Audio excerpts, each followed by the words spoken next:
12 questions है जो आपका इडियम्स फ्रेज पर है। ये जो फ्रेज वर्ड का आपको एग्जैक्ट मीनिंग बताना है, याद रखिएगा। ये आपका एक प्रैक्टिस पेपर है। बहुत सारे इडियम्स फ्रेज मैं आपको पढ़ाया हूँ और उन्हीं में से सर ये कुछ प्रश्न है।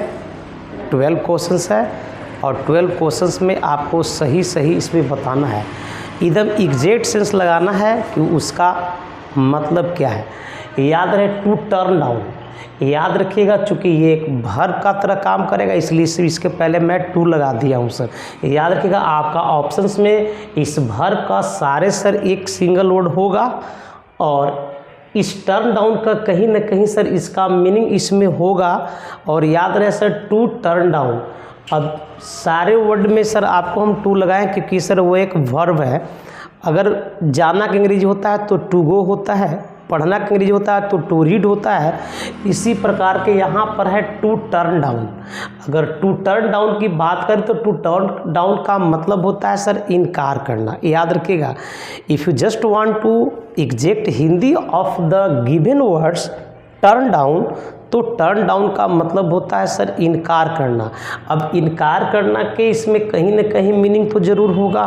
तो एक चीज़ याद रखिएगा, एक्सेप्ट का मतलब होता है स्वीकार करना, ये नहीं होगा। रिजेक्ट आ गया, रिजेक्ट का मतलब होता है इनकार करना, याद रखेंगे। और सस्पेक्ट का मतलब शक करना, इन्वेस्टिगेट का मतलब होता है जांच पड़ताल करना। तो फर्स्ट आई टोल्ड यू कि to turn down that means इनकार करना। और इनकार करना के आपके पास ये पॉइंट बी बनता है कि टू रिजेक्ट होता है, तो your answers will be B will be the right answer of the given word. ये जो वर्ड दिया हो उसका सही है। To turn down that means to reject. Okay, to pick out, याद रखिएगा। टू पिक आउट, पिकअप एक होता है टू पिकअप। पिकअप का मतलब उठाना होता है, पिक के साथ अगर आउट है तो टू पिक आउट का मतलब होता है सर चुनना। अब चुनना का अंग्रेजी सिलेक्ट होगा, चूज होगा। तो याद रखना यहाँ पे टू स्टोर जमा करना हो गया, टू चूज, और टू स्कैटर टू फेड। याद रखना योर आंसर्स विल बी, यानी कि टू चूज हो जाएगा। ठीक है। टू गेट ओवर, याद रखिएगा गेट ओवर का मतलब होता है रिकवर होना, अच्छा होना। अब रिकवर की बात करें तो यहाँ का आंसर भी आपका बी आ गया सर। चूँकि एस्केप का मतलब होता है बच निकलना, इन्फेंस का मतलब बढ़ाना, और रिलीज का मतलब रिहा करना, रिकवर का मतलब होता है सर, याद रखना। तो to get over that means to recover हो जाएगा, यानी कि बी, इसका भी आंसर बी ही हो जाएगा। ठीक है सर। चलो, टू पुट ऑन, याद रखना कि अगर मैं पुट ऑफ की बात करूं तो पुट ऑफ का मतलब होता है कैंसल और पुट ऑफ का मतलब पोस्टपोन होता है, बट यहाँ पर ऑन दिया हुआ है। और टू पुट ऑन का मतलब होता है पहनना। अब पहनना के लिए याद रखना टू वॉच नहीं होगा। टू लुक फॉर का मतलब खोजना, टू रिजेक्ट का मतलब इनकार करना। तो याद रखना यहाँ पर आपका आंसर है सी, यानी कि to wear. To wear will be the right answer. Okay. To find fault with, to find fault with का मतलब क्या मैनेज करना होगा? नहीं जी। और कोक्स का मतलब होता है ललचाना या फुसलाना। और सरेंडर का मतलब होता है आत्मसमर्पण करना। किसी को फाइंड फॉल्ट करते हो, क्या करते हो? क्रिटिसाइज करते हो। तो आंसर हो जाएगा सर आपका D will be the right answer. To figure out, to figure out that means what? To understand, समझना, बिल्कुल ही नहीं सर। टू सोल्व, चूँकि कंप्लीट का मतलब पूरा करना, इन्वेंट का मतलब है तो आविष्कार करना। तो राइट आंसर हो जाएगा सर बी, यानी to figure out that means to solve. Okay. To show off, show off, तो शो ऑफ का मतलब क्या होता है? रिलैक्स, आराम करना। राइज का मतलब उगना होता है, सीख मैंने डूबना होता है। तो आंसर आपका हो जाएगा टू डिस्प्ले, याद रखिएगा सर, टू डिस्प्ले हो जाएगा। इसको पूरा डिस्प्ले लिख दीजिए सर, टू डिस्प्ले हो जाएगा, यानी राइट आंसर आपका टू डिस्प्ले हो जाएगा। टू लुक फॉरवर्ड, याद रखिएगा टू लुक फॉरवर्ड का मतलब क्या होता है? तो याद रखना लुक फॉरवर्ड का मतलब होता है उम्मीद रखना, आशा करना। ठीक है ना। तो यहाँ पे टू लॉस है, ये तो गया। और टू डिपेंड का मतलब भरोसा करना होता है।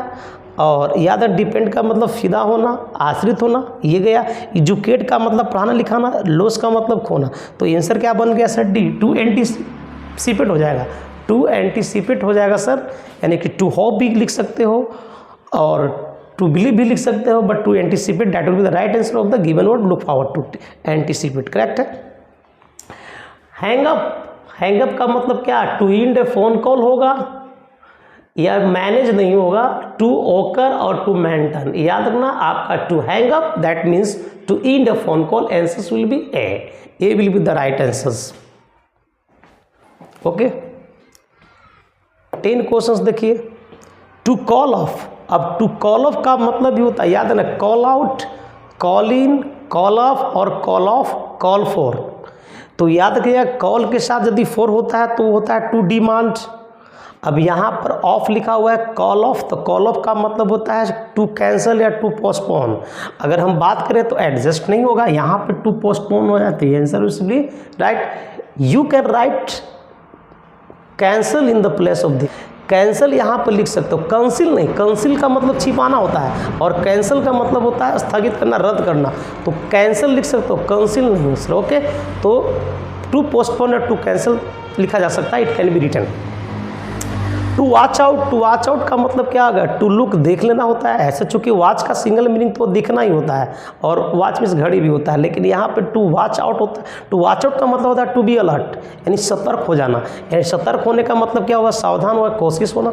यानी कि ऑप्शन क्या हो जाएगा सर, ये हो जाएगा, टू बी कोशिश हो जाएगा। ठीक है। टू पॉइंट आउट, याद कि पॉइंट आउट, पॉइंट आउट का मतलब टू हिंट हो जाएगा।